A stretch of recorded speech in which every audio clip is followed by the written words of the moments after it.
하나님의 말씀 골로새서 2장 8절 봅니다.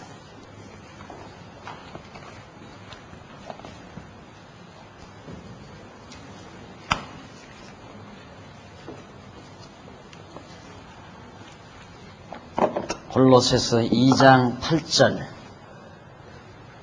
누가 철학과 헛된 속임수로 너희를 노략할까 주의하라. 이것이 사람의 유전과 세상의 초등 학문을 조춤이요 그리스도를 조춤이 아니니라. 한 절 말씀 공독했습니다. 오늘은 교재 33페이지 행복이란 무엇인가?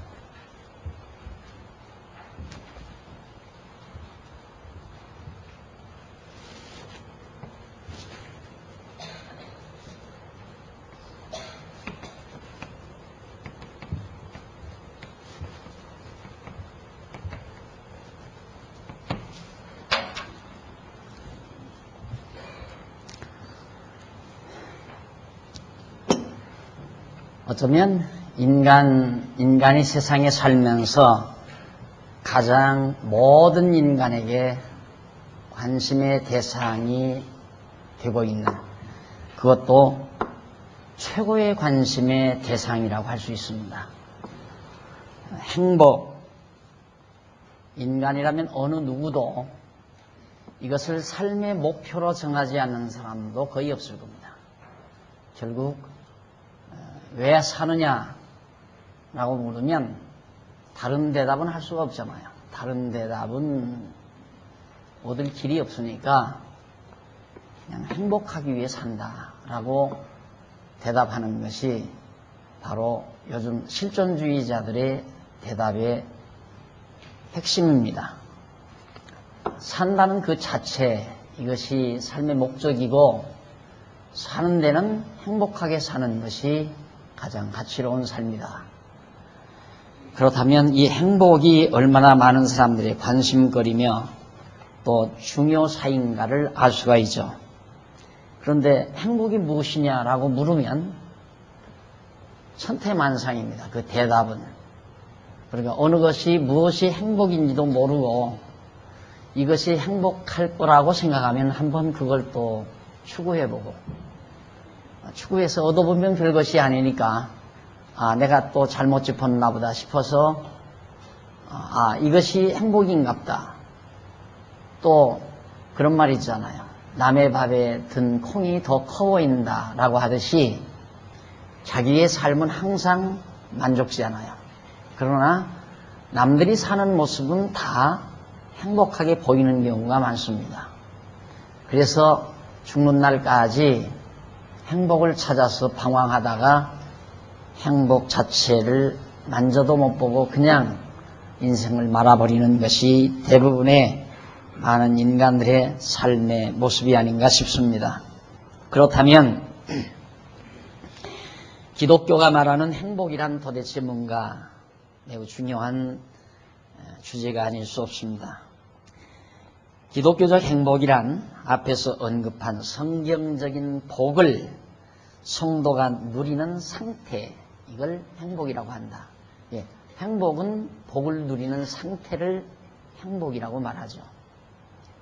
복과 행복은 다르죠. 그래서 이는 일반적으로 생각하는 철학적 행복과 근본적으로 차별화가 된다라는 얘기입니다. 철학은 인간들의 사고의 관념적 사고에서 추출되는 내용을 철학이라고 할 수 있고, 때로는 인간의 경험에서 얻어지는 그런 것들을 철학이라고 그렇게 말할 수 있습니다. 그래서 철학하면 인간의 관념세계와 경험세계 이 둘로 양분이 되면서 관념과 경험에서 얻어진 이론, 이걸 하나의 철학이라고 그렇게 생각을 하죠. 그러나 그렇기 때문에 기독교적 행복이라고 하는 것은 철학적 행복과는 본질적으로 차별화되어진다. 그렇다면 먼저 우리는 철학적 행복이란 뭔가, 우선 철학적 기원에부터 살펴봐야 되겠죠.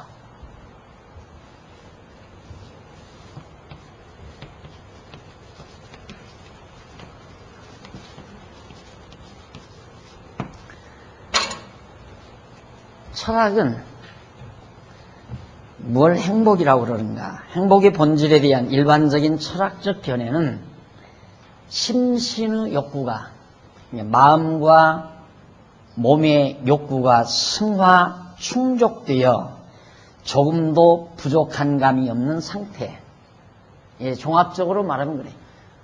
마음과 몸이 욕구하는 바가 있어요. 내 마음의 욕구도 있고 생리적 몸이 가지고 있는 생태적인 욕구가 있고, 그래서 심신의 욕구가 꽉 차면, 완전히 충만하게 꽉 차면 부족함이 없게 느껴지잖아. 아, 만족하다. 이게 있다 이 말입니다. 그런 부족한 감이 없는 그런 상태를 행복이다. 이게 철학이 말하는 행복의 핵심입니다. 사람으로 태어난 즐거움 또는 삶의 보람이라고도 하고, 모든 유한한 인간이 희구하는 생명력으로 조화되는 충실한 상태라고도 다양하게 그렇게 말을 합니다. 그래서 가장 일반적인 견해가 심신의 욕구 충족, 이게 이제 바로 행복이다. 그런데 이 이론 자체가 아주 근본적으로 모순을 안고 있다는 걸 사람들은 생각하지 않습니다. 심신의 욕구 충족, 이게 가능한가? 마음의 욕망이 다 차고 육신의 욕망이 다 찰 때가 있나? 성경 단호하게 인간의 욕심은 끝이 없다라고 정의를 합니다. 또 실제가 그렇고요. 그러니까 솔로몬은 그렇게 말했잖아요.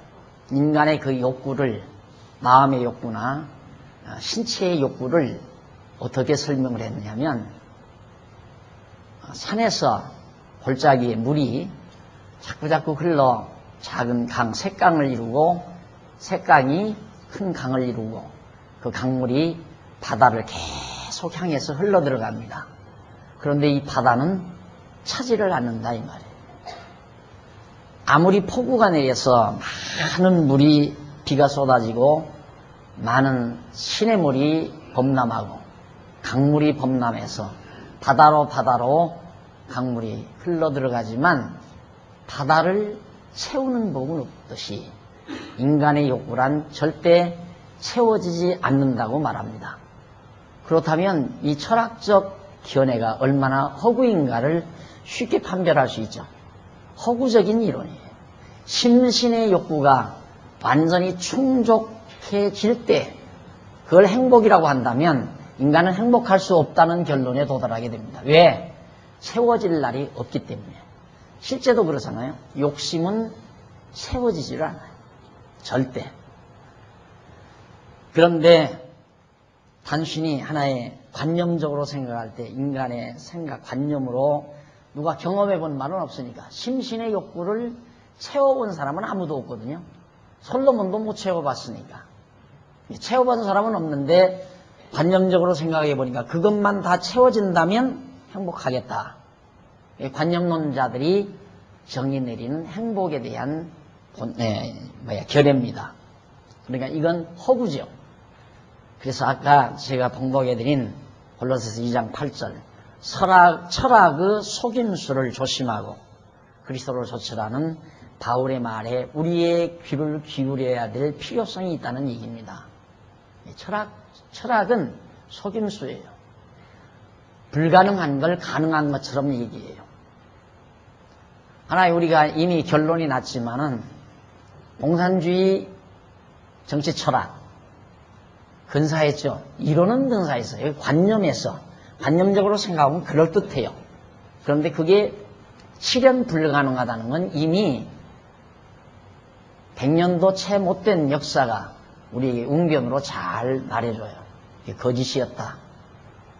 그러면 자본주의 정치 철학은 인간을 행복하게 할 수 있나?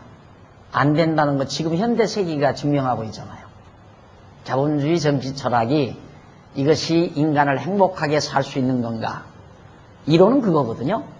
자본주의에 의해서 개인의 재산을 인정해가지고 개인이 많은 돈을 가지게 되면 자기가 만족할 뿐만 아니라 그 많은 돈을 가지고 베풀 마음이 생길 것 아니냐. 내가 있어야 베풀지 없으면 어떻게 베풀겠느냐. 이론은 맞아요. 그렇죠. 내가 돈이 많으면 남들에게도 좀 없는 사람에게도 좀 베풀어야 되겠다. 이 많은 돈을 가지고 없는 사람들이 부지런히 일해서 먹고 살 수 있는 일터를 내가 만들어야 되겠다. 이런 생각을 한다는 이론적 근거하에서 자본주의라는 것이 사실 이론 체계를 세워나가는 거거든요. 그게 안 된단 말입니다. 안 되니까 그 해결 방법으로 정치적인 힘을 통해서 세금을 많이 거두게 되고 복지기금을 많이 거두어서 정부가 힘으로, 법률의 힘으로 복지사회를 그렇게 해서 가난한 자들도 먹고 생활보장을 받을 수 있는 사회, 그걸 만들어야 되겠다. 그 다음에 뺏기기 싫으니까 나 여기서 안 날라. 요즘 막 이민바람이 불어 대단하다고 그러잖아요. 이민바람이. 20, 30대 이민바람이 불어가지고 자꾸 나간다. 왜? 돈 가지고 여기 살기가 불안하니까 뺏길까 봐서 안 뺏기려고 나가야 되겠다. 이런 생각을 하게 되는 거죠. 그러니까 결국은 점점 젊은이들은 일터가 없이 정말 계속해서 카드, 정말 뭐라 그래요? 카드가 다 막 돼가지고 은행에 완전히 빚쟁이가 돼가지고 신용불량자가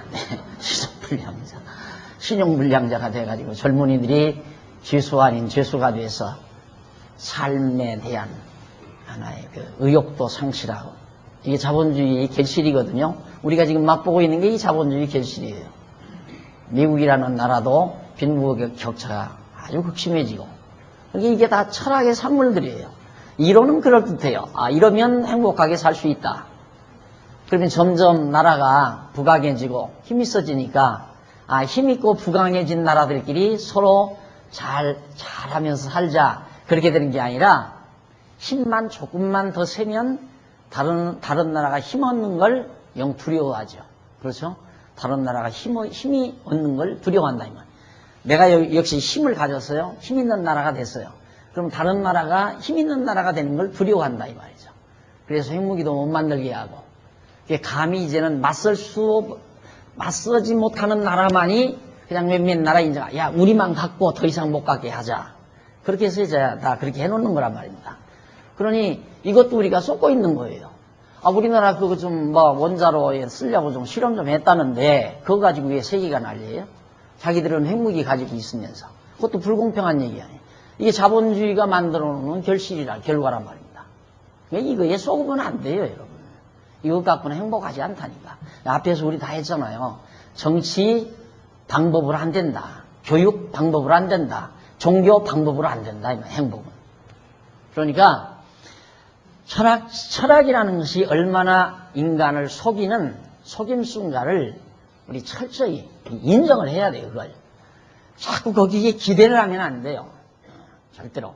그래서 오죽하면 여러분 지난번에도 예전에 세미나 때 제가 말씀드렸지만 이 세계를 지배하는 철학사상 체계가 헬레니즘과 그다음 히브리즘 이 두 개입니다. 헬레니즘, 히브리즘. 헬레니즘은 서구 문화, 히브리즘은 유대, 바로 이 종교, 유대 민족을 중심으로 한 역사. 이게 이제 중동 국가를 비롯한 그 히브리즘의 영향을 많이 받은 민족들이거든요. 이 두 개의 사상이 이 세계 모든 질서 체계의 기본 기초 사상 체계인데, 기독교 문화라고 하는 게 이제 헬레니즘과 히브리즘을 섞어가지고 거기에다가 이제 소위 그 사이에 범람하다 보니까 섞어질 수밖에 없죠. 우리 한국 기독교가 유교 문화도 들어있고 불교 문화도 교회 안에 들어있단 말입니다. 새벽에 일어나서 정성 드리는 것은 소위 새벽기도 한다고 정성 드리는 건 불교 문화에 어떤 영향력이 있는 거고요. 그 다음 도덕적이고 윤리적인, 교회가 도덕적이고 윤리적인데 관심 두는 건 유교문화의 영향을 입은 거란 말입니다. 순수 기독교 문화가 되지 못했다는 얘기예요. 그렇기 때문에 지금은 많이 이제 순수성이 없어졌지만은 이 엄청난 하나의 사상체계, 헬레니즘과 히브리즘이라는 건 대단한 건데, 바울은 그 당시에 로마 시민권을 가질 만큼 그 당시에 대단한 학자였어요. 거기에다가 바리새파니까 히브리즘에도 아주 권위자였어요.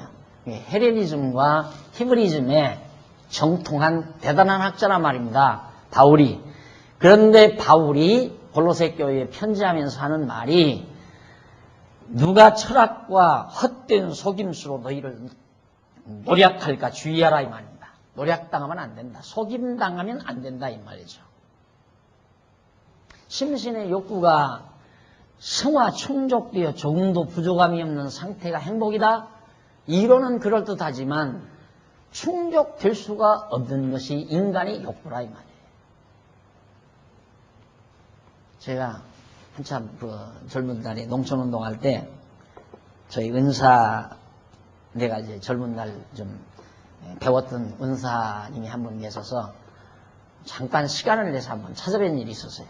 그랬더니 날더러 나는 이제 농촌에서 조그마한 약을 경영하고 있는데 자기는 엄청난 크게 사업을 벌리고 있단 말입니다. 근데 나한테 은근히 하는 얘기가 돈 좀 내놓으라 이거예요. 쉽게 말하면. 은사 찾아왔으니까 돈 좀 내놓으라. 그냥 단마디로 그랬어요.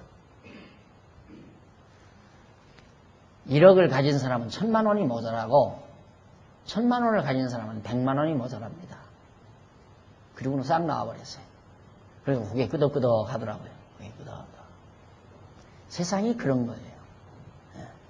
그러니까 많이 가지면 만족할 줄 알지만 많이 가지면 100억대를 가진 사람은 10억대로 모자라요.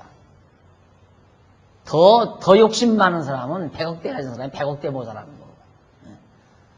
우리네들은 그저 기백만 원 모자라서 늘 안타까워하고 기십만 원이 없어서 돈 꾸러 다니고 그런 사람들이 많지만 많으면 많을수록 더 많이 모자라는 것이 인간의 욕심이라는 건 아무도 부정할 수 없는 겁니다.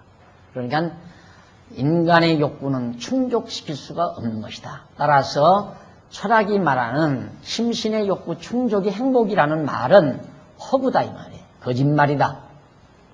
뿐만 아니라 사람으로 태어난 즐거움, 짐승들을 보니까 얼마나 사람으로 태어난 게 즐거운가. 이것도 그럴듯한 말이지만 현대인들 같으면 현대 젊은이들 같으면 차라리 동물이 낳은 때가 얼마나 많아요. 동물이 낫다고 생각할 때가 얼마나 많으냐 이 말입니다. 바다를 누비면서 한껏 자유롭게 헤엄치면서 먹거리를 구하며 신나게 신바람나게 살아가는 물고기들의 모습도 참 부럽고요. 또 창공을 마음껏 휘날아다니는 철새들의 모습도 참 부러울 때가 많죠. 너무 자유스러운 거니까. 우리는 내 조국의 땅이지만 바로 자기네들이 공연히 만들어 놓고 넘어가는데 뭐 입국료. 아니 남북한에 무슨 입국료를 받아요. 그래가지고 엄청난 돈을 주어야 또 넘어가고 하나님께서 만들어 놓은 금강산 구경 눈 있으면 다 보아야 볼 수 있는 자격도 있고 보아야 하고 더구나 우리 조국의 땅이니까. 그런데 근거 놓고 돈 받아먹고 이래 돈 받아먹고 저래 돈 받아먹고 몇십만 원을 가져야 그 금강산 한번 등반할 수 있는 이런 부자유스러운 세계. 또 춤 잘 추는 것이 인간의 모습이라면 춤 잘 추는 캥거루나 춤 잘 추는 동물들이 얼마나 많습니까? 그러니까 또 뭐 값비싼 털어봐 이런 것들 동물들은 한평생 밍크는 한평생 밍크 오바만 입고 살잖아요. 동물이 부러운 때가 참 많죠. 자유스럽고 큰 전쟁도 없고 물론 동물 세계도 전쟁은 있지만 그러니까 인간으로 태어난 행복 인간답지 못하게 사는데 인간으로 태어난 행복이 뭐가 그렇게 대단해요. 요즘에는 동물적 본능이 강할수록 예능적 소질이 있다고 생각을 해요. 요즘 사회가. 예능이라는 게 참 천박하고 더러워져서 참 예능적 소질이 강하다. 그런 건 얼마나 동물적이냐에 따라서 예능적 소질이 있다 없다라고 평가할 만큼 그렇게 인간이 저질화돼 버렸다 이거예요.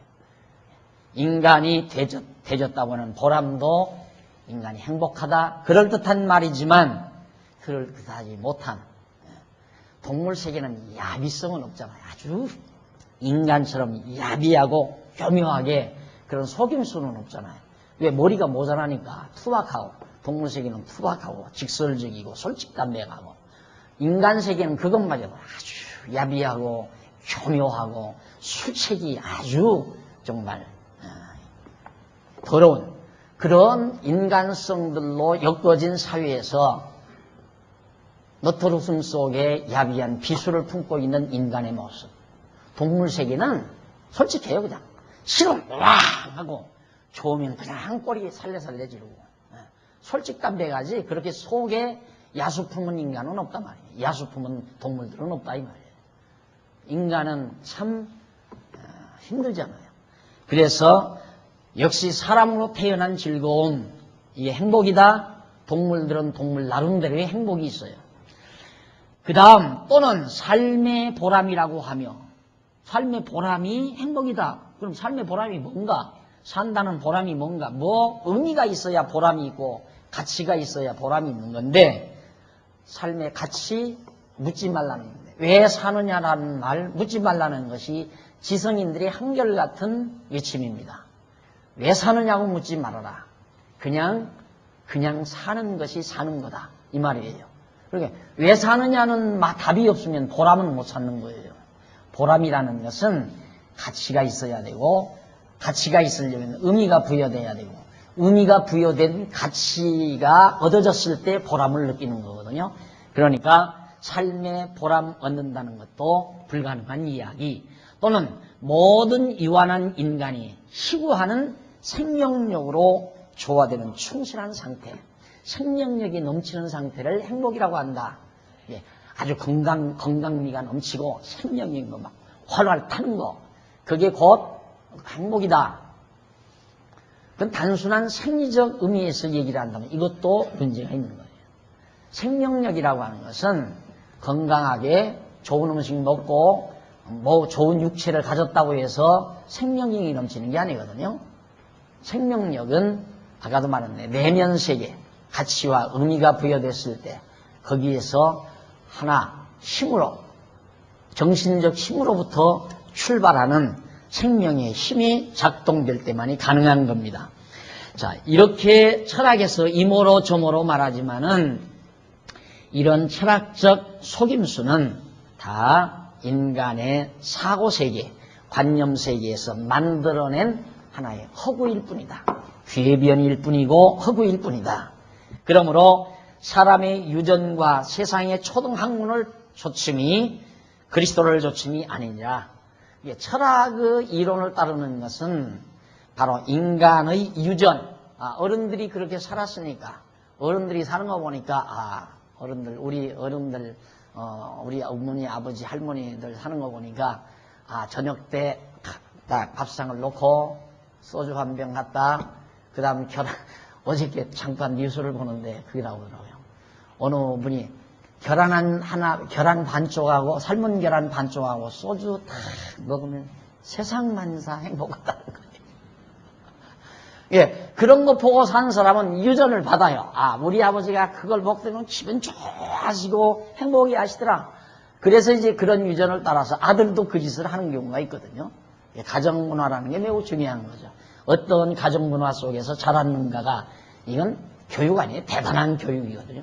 그래서 유전이라고 하는 것은 하나의 상당히 힘을 지니고 있습니다. 이것이 이제 문화의 힘이라고도 말할 수 있는 거지만은. 그리고 초등학문, 아주 초등학문이란 기초학문이란 얘기 아니에요. 아주 유치한 학문이다 이 말이죠. 철학이라고 하는 것은 그리스도를 좇는 게 아니다.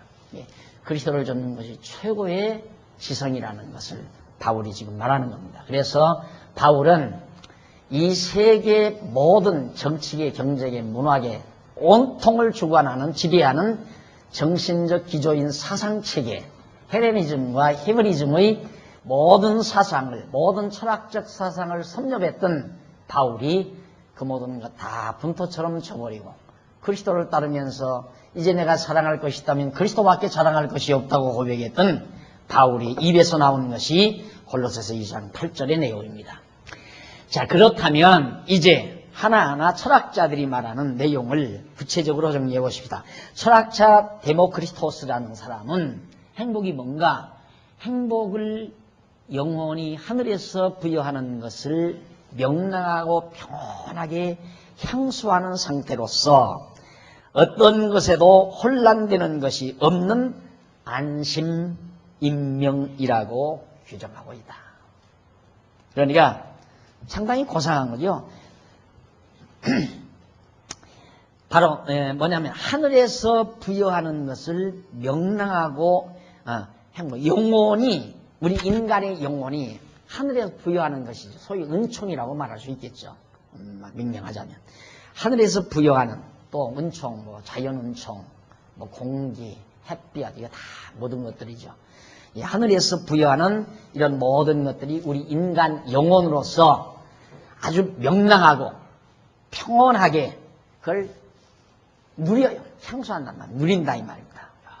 향수하는 상태로서 어떤 것에도 혼란이 없는, 흔들리지 않는다 이 말이죠. 흔들림 없이 마음이 딱 안심되게 딱 서 있는 것. 마음이 딱 굳게 마음이 세워져 있는 것. 그것이 행복이다 라고 그렇게 말을 합니다. 그런데 이론이에요. 이론. 그런데 이게 가능하냐 이거예요. 그래서 이걸 가능하게 하려고 소위 불교는 마음이 흔들리니까 보면 남이 좋은 차 타면 나도 좋은 차 타고 싶고, 남이 좋은 집에 살면 좋은 집 자기도 사고 싶고, 남이 돈 벌면 나도 돈 벌고 싶으니까 마음이 흔들리잖아요, 자꾸. 그러니까 마음을 안심임명시키기 위해서 깊은 산속으로 들어가는 거예요.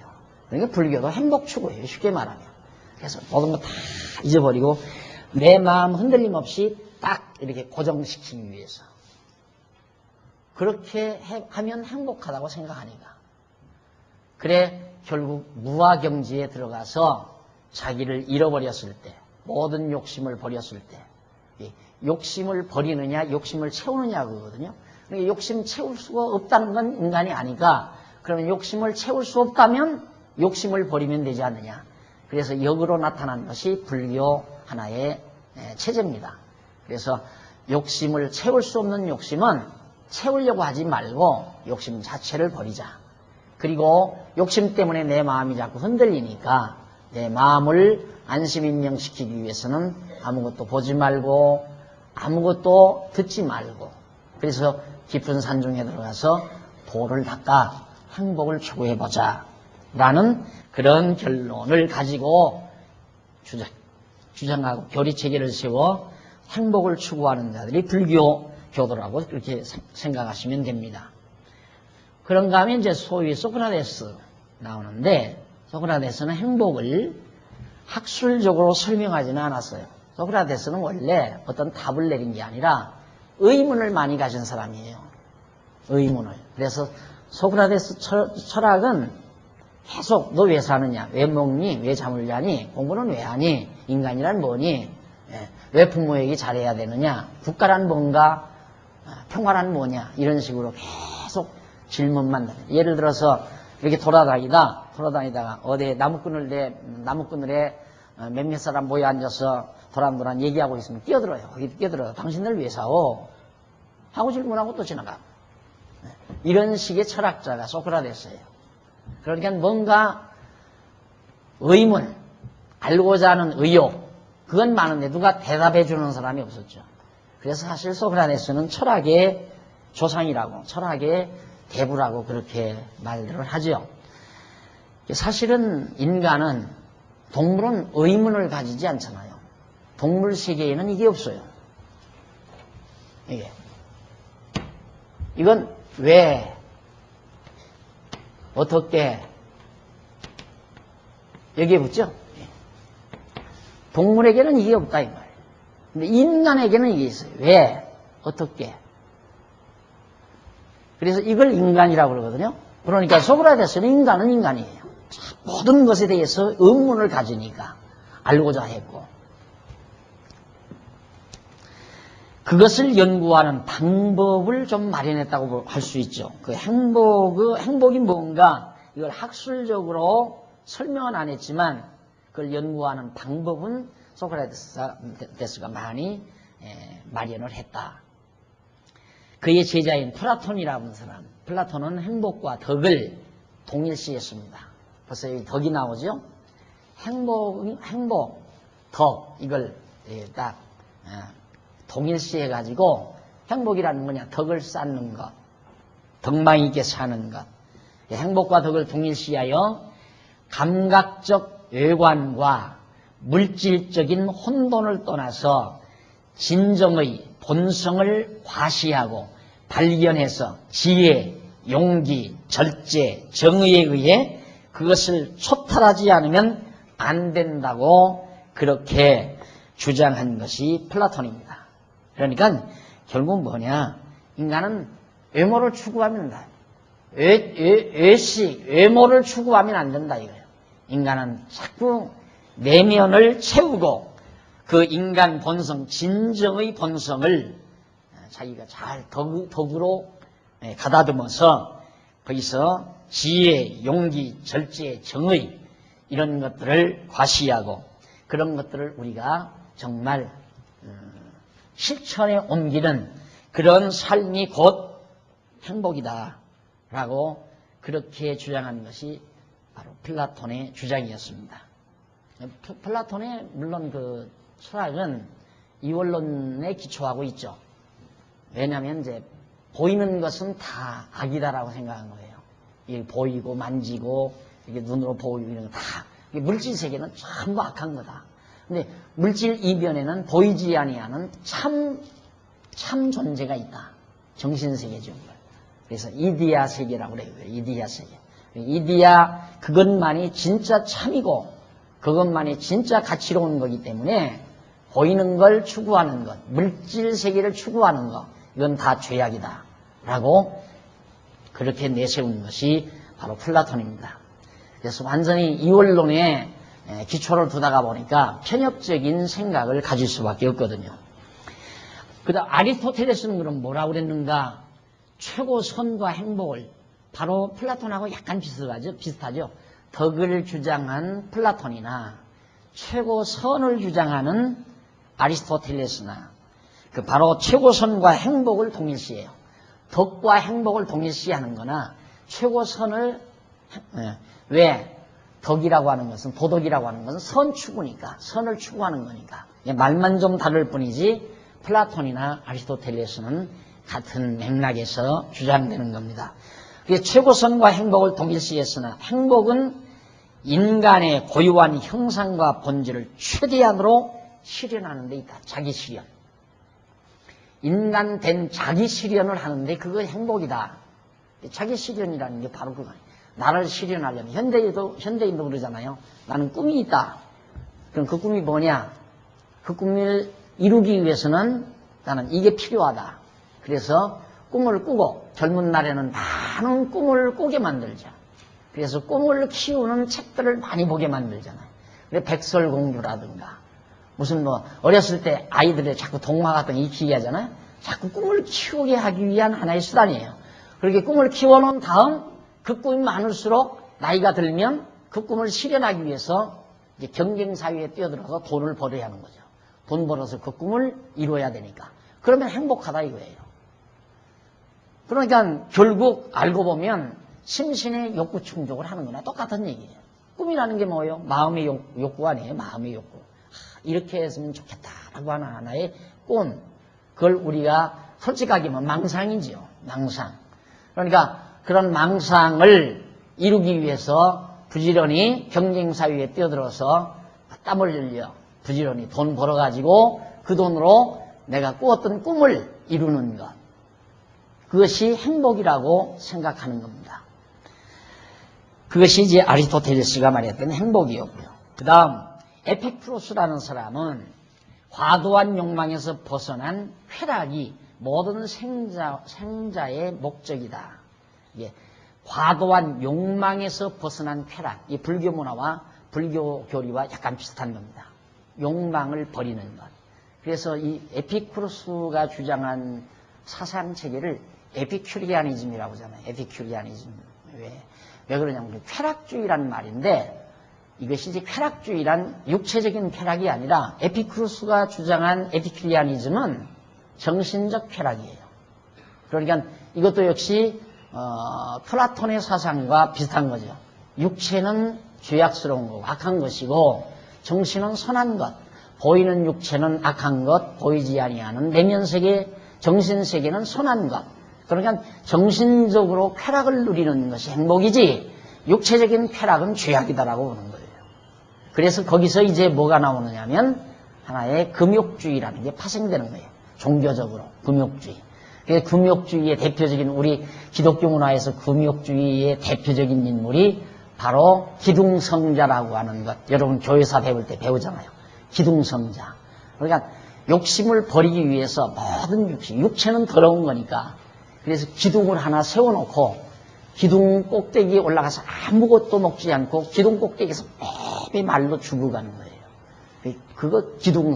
그것이 이제 소위 말은 기독교지만은 이러한 철학적 영향력 하에서 정신적인 쾌감을 얻기 위하여 육체적인 욕망을 다 버리는 거죠. 불교 문화와 만나는 것들이에요. 그러니 여러분, 지금 여러분들이 지금 공부하고 하나님 말씀 공부하고 영적으로 육신적으로 우리는 그거 가리지 않잖아요. 그렇죠? 영적으로 육신적으로 하나 가리지 않는단 말입니다. 우리 영적으로 기쁘고 즐거운 것이 육신적으로 기쁘고 즐겁고 또 우리 육신적인 것 죄악시하는 거 아니잖아요. 이것이 얼마나 건전하고 모든 철학사상을 능가하는 또한 모든 이방 종교의 교리적인 잘못된 교리들을 다 제압하는 그런 대단한 진리인가를 쉽게 여러분들이 비교 검토할 수 있을 거예요. 그러니까 에피쿠로스라는 사람도 이 사람도 벌써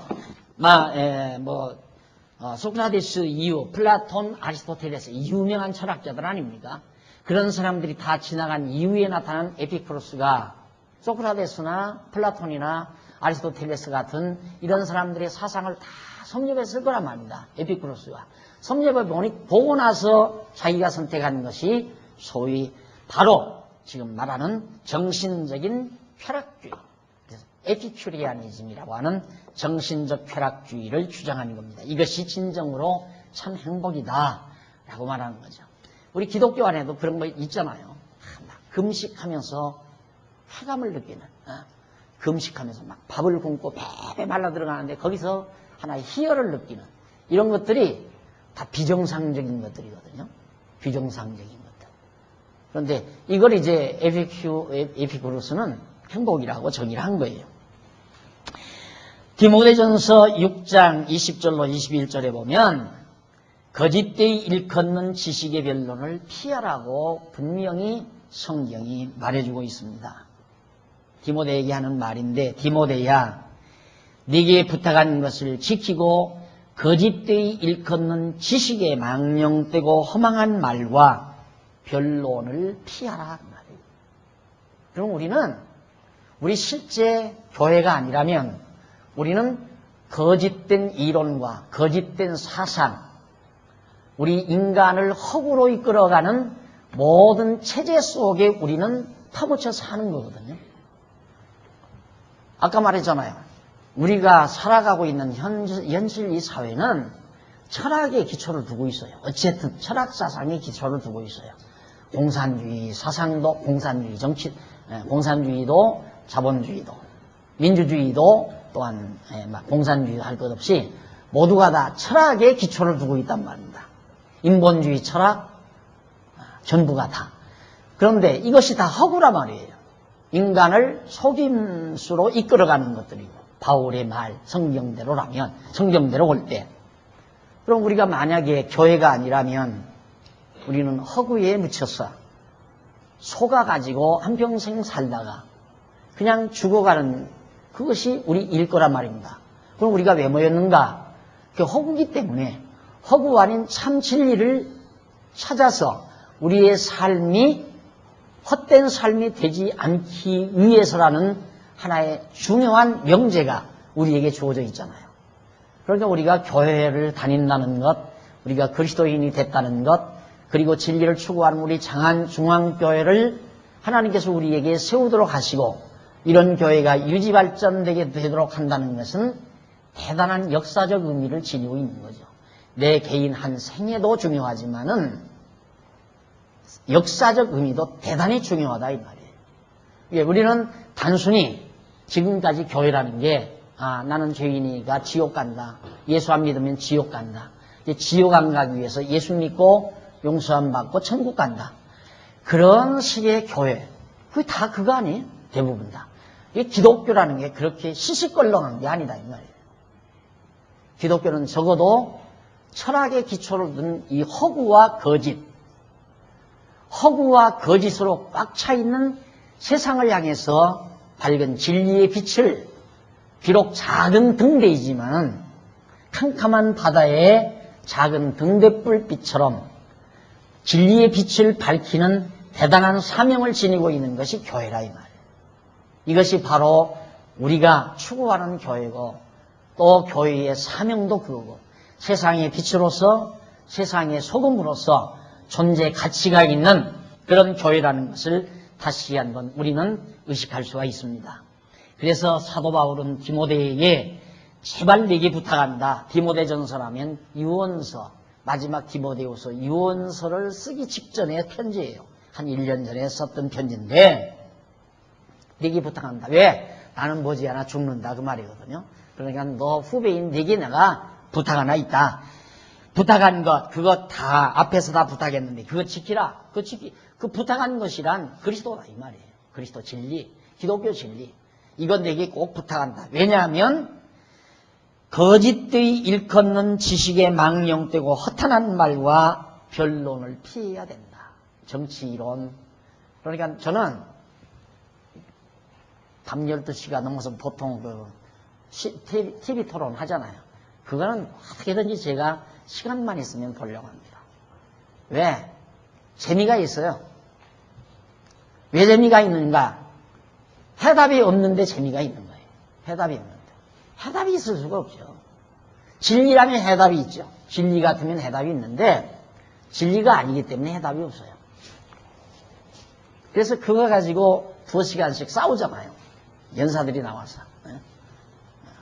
나와서 싸우지만 마지막 해답은 결국은 공통점이 없네요. 그러니까 뭐 인터넷으로 들어온 의견이나 몇 개 들어보고 끝내십시다. 그리고 꼭 읽어주는데 반대편 이론 하나, 찬성편 이론 하나 딱 읽어주고 끝내라고. 결론은 여러분이 내십시오 그 말이에요. 그 결론 여러분이 내라면 드러나면 안 하지. 내 멋대로 살면 되는 거 아니에요. 그래 해답도 없는 것 가지고 왜 그럴듯하게 인간을 속이느냐 이 말이에요. 해답도 없는 철학사상 위에 해답도 없는 인간의 인본주의적 사고체계 위에 제도를 만들어 놓고 체계를 잡아놓고 거기에 복종하고 거기에 순응하고 거기에 따르라고 강압적으로 사법권을 동원해서 그래서 이 나라가 싫다 이 말이에요. 이 세상 나라가 그래 싫다 이 말이에요. 왜? 아닌데 거기에 억압당하며 살아야 되잖아요. 어차피 육신이 있으니까 할 수 없이 대한민국 국민이면 대한민국 국법에 순응하고 살아야 되죠. 그런데 그게 다라면 숨막혀서 못 살죠. 숨막혀서. 예수님도 이 땅에 오셔서 제자들이 예수님 로마 세금을 내라네요. 요즘 말하면 주민세 내란다 이거예요. 주민세 내라고 그러네요. 그럼 너 가서 저 가서 고기 한 마리 낚아다가 아구리 벌려봐라. 거기 그러면 거기 동전 2개 들어있을 테니까 네 거하고 내 거하고 갖다 내라. 또 한 사람이 와가지고 로마 동전을 가지고 와서 아니 로마에 세금을 바쳐야 됩니까? 바치지 말아야 됩니까? 물어요. 그렇게 예수님 꼬투리 잡기 위해서 예수님을 책 잡기 위해서 그걸 물었거든요. 그러니까 예수님이 있다가 가서 그 동전을 가져와 보라고 그래요. 가져다 주니까 그 동전에 있는 화상이 이게 누구의 화상이냐 그러니까 카이사의 화상입니다. 그래, 카이사 건 카이사에게 갖다 주어라. 카이사 거니까 카이사에게 주어라. 그러니까 로마 법대로 세금 내주어라. 그전에는 세금 나올 때는 아들은 세금을 면하되, 그러나 내가 땅 위에 있으니까 세금을 낸다 그러면서 이제 거기에서 꺼내가지고 세금 내게 했듯이. 그런 심정이니까 살지, 솔직히. 만약에 이 세상 나라의 규범으로서 그 법치 국가 속에서 사는 것이 내 삶의 전체라면 세상 답답하고 괴로워서 이거 어떻게 살아요? 예? 아닌 걸 가지고 뒤집어 씌워서 억압하고 강제적으로 정말 안 하면 잡아다가 가두니까 할 수 없이 해야 하면서 살아야 하는 이런 세상이 다라면 못 사는 거지, 답답해서. 그러나 육신세계에 머무는 동안 하나님께서 연단시키기 위해서 주신 하나의 체제이기 때문에 세금 내라면 세금 내고, 우측 통행하라면 우측 통행하고, 신호 위반하지 말라면 신호 위반하지 말고, 그리고 그냥 사는 거죠. 그래서 우리의 나라는 이 세상 나라가 아니라 이 말이에요. 하나님의 나라, 영원한 나라, 정말 가치 있고 의미가 분명하고 보람 있는, 정말 진리가 바탕이 되어져 있는 그런 하나님의 나라가 우리의 영원한 나라이고, 그 나라가 있기에 우리는 견딜 수 있다는 얘기입니다. 마치 여행자가 자기 고향에 집이 있기 때문에 여행 떠나서, 무전여행 떠나서 때로는 열차역에서 하룻밤 보낼 수도 있고, 때로는 남해 헛간에서도 하룻밤 보낼 수 있고, 때로는 들판에서 텐트 치고 하룻밤 보낼 수 있습니다. 자기의 삶이 일평생 그거라면 못 살지만은 내 여행을 마치면 내 고향집, 아버지가 계시고 어머니가 살아계신 따뜻하고 아름다운 가정이 있기 때문에 잠시이지만은 고생하면서 여행을 즐길 수 있는 것처럼, 오늘도 우리가 이 지구 속에 7, 80년 여행 떠나왔다 생각을 하고 살아가니까 어떠한 수몰과 어떠한 부조리가 있다고 해서 행행한다 할지라도 견뎌내가는 거죠. 아마 그러지 않았다면 나 오늘 아침 밥 안 먹었으면 밥 못 먹었을 거예요. 아침 뉴스 보고. IAEA에서 또 조사 나왔대요. 조사 나왔대요. 지금 일부 도착했대요. 자기들이 뭔데, 왜 다른 나라 다 가졌는데 왜 우리는 못 가지게 해요? 열통 터지잖아요. 우리도 못 가지면 인간적으로 생각하면 참 위험스럽잖아요. 중국은 가지고 있죠. 일본도 저렇게 자꾸 일어나고 자꾸 미국하고 아첨해가지고, 미국이 지금 일본도 어떻게 유엔 뭔 국가야? 유엔 상임이사국으로 집어넣으려고 은근슬쩍 지금 운동하고 있고. 그럼 양쪽에서, 그럼 우리는 샌드위치 될 거 아니에요. 우리도 원자탄 몇 개만 만들어 놓으면 우리도 당장 유엔에서 이사국으로 대한민국 좀 들어오시라고 할 수 있을 건데. 아침밥을 어떻게 먹어요? 그 뉴스를 보고. 그런 부조리한 세계에서. 안 늙거나 말거나 나는 그냥 한 20년 살다가 죽을 건데 뭐. 이렇게 생각하면 할 말은 없지요. 그러나 뭔가 그래도 이 속에서 불뚝대는 거 있으면 밥 안 들어간단 말이에요. 어떻게 밥이 들어가요? 여러분, 속아서는 못 삽니다. 우리는 철학과 속임수로 기초를 이룬 세상 나라에 소망이 없습니다. 그래서 정말 디모데에게 부탁한 바울의 부탁이 우리의 귓절을 힘있게 올려대는 겁니다. 이 귀한 행복을 우리가 추구하는 그런 바람직한 그리스도인으로서 다음 시간 성경적인 견해는 뭔가, 진짜 행복이란 성경적으로 무엇을 말하는가를 말씀드리기로 약속하고 오늘 강의 여기서 마무리합니다. 기도하십시다. 살아계신 하나님 아버지, 세상이 어둡고 거짓으로 가득 차 있습니다. 이런 세상에 우리들을 잠시 다녀오라고 여행을 보내셨습니다. 우리는 이 지구에 잠시 여행 떠나서 이런 모습 저런 모습을 관찰하고 지금 살아갑니다. 하나님의 영원한 나라가 있기에 좌절하지 아니하고 잠시는 고생스럽지만 장차 받을 영광과 좋게 비교할 수 없다는 이 확신을 가지고 우리는 이 여행을 즐기면서 하나님 나라의 소망을 가지고 사는 귀한 백성 삼아주신 걸 다시 한번 감사드리면서 우리의 삶을 통하여 좀 더 하나님 나라에 가까이 다가서는 슬기로운 종들 되도록 역사하시옵소서. 예수님 이름으로 기도드립니다. 아멘.